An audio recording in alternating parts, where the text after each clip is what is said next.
ថ្ងៃនេះផងដែរគឺជាថ្ងៃចាប់ផ្ដើមនៃឲ្យជាងគាត់ចូលធ្វើរោងកាហ្វេជាមួយកន្លែងដែលយើងរៀបចំកន្លែងលក់ភីហ្សាបន្ថែមទៀតបងប្អូនដោយសារតែគ្រឿងខ្វះថវិកាដែរដល់ពេលអញ្ចឹងគឺយើងធ្វើតាមតំណយើងធ្វើម្ដងបន្តិចអត់សម្រុកច្រើនទេមួយរយៈមុនគឺជាងគាត់ខាងជាងសំណងចូលហើយ3-4 តំណការបងប្អូនហើយក៏ប៉ុន្តែដោយសារតែថវិកាយើងតិចអញ្ចឹងយើងក៏ធ្វើតាមនឹងទៅយើងមិនចាំបាច់បខំទេដោយសារតែយើងធ្វើតាមតាណាតេតក់គឺមានក្តីសុខមែនតើបងប្អូនដោយបងដែលបានមើលវីដេអូខ្ញុំពីមុនកន្លងមកអញ្ចឹងគឺខ្ញុំធ្វើម្ដងបន្តិចទេខ្ញុំអត់ធ្វើបែបបខំពេកទេដោយសារតែ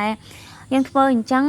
គឺជាកម្លាំងញើសឈាមដែលយើងរកបានតែម្ដងបងប្អូនយើងអត់មានទឹកខ្ចីពីកន្លែងនេះកន្លែងនោះឬមកលើកដាក់ទៅនេះទៅនោះទេដោយសារតែការលក់ដូរការរស់ស៊ីពេលខ្លះតែងតែមានដាច់ពេលខ្លះតែងតែមានអត់ដាច់អញ្ចឹងហើយដល់ពេលយើងទៅយកលុយពីគេអញ្ចឹងទៅណាចងការគេឬក៏ធនាគារវាអាចនឹងប៉ះពាល់ដល់ពេលថ្ងៃណាយើងរកបានទៅ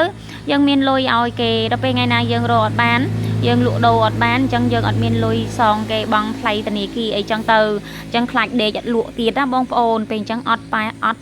ពាល់ទេហើយនេះផងដែរគឺ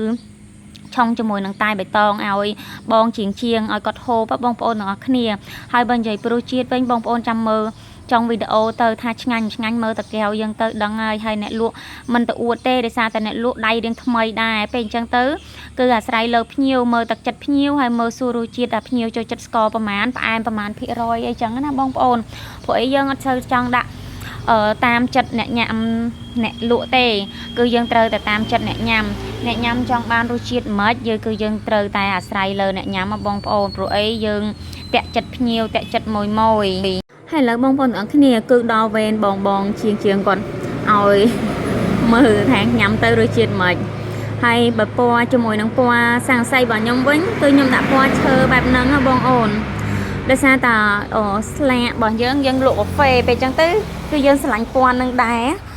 បងជួយឲ្យបន្ទុកផងដល់ពេលហើយទៅពណ៌នឹងមិនដែរហើយមើលទៅគឺស្អាតអត់ហើយសម្រាប់ទីតាំងបងប្អូនគឺនៅខេត្តកញ្ចេះយើងនឹងទេផ្លូវពីស្នួលទៅម្ដងករីពីកញ្ចេះស្នួលម្ដងករីយើងនឹងឲ្យមកមើលភ្ញៀវភ្ញៀវថាភ្ញៀវអញ្ចឹងហ្មងគាត់ញ៉ាំមកគាត់ថាឆ្ងាញ់បងប្អូនរសជាតិហ្នឹងគឺអូខេមិនផ្អែមពេកហើយក៏មិន